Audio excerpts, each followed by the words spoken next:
कधी न सुटणारं अजब कोडं म्हणजे स्त्री. कधी न सुटणारं अजब कोडं म्हणजे स्त्री. विधात्याची सर्वात सुंदर निर्मिती म्हणजे स्त्री. मान्य आहे असते हळवीती, मान्य आहे असते हळवीती, पण तरीही प्रत्येक परिस्थितीत खंबीर असते ती. भावना अपेक्षात असतात तिलाही, अहो भावना अपेक्षा असतात तिलाही, पण तरीही स्वतःपेक्षा दुसऱ्यांसाठी जगते ती. शरीरानं असली जरी नाजूक, शरीरानं असली जरी नाजूक, पण कठीण प्रसंगी मनानं मजबूत असते ती.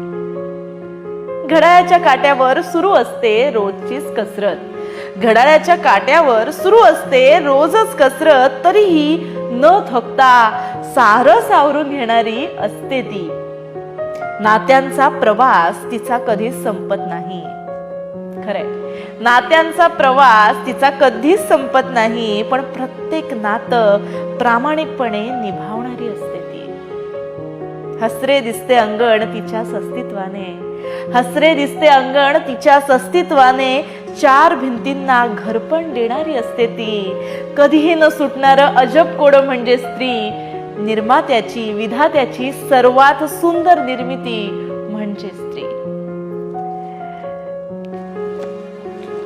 मंडळी, सविता काळे यांची ही कविता आहे आणि सुंदर अशी ही कविता आहे. यामध्ये स्त्री जन्माची किती छान गाथा सांगितली, किती सुंदर वर्णन केलंय.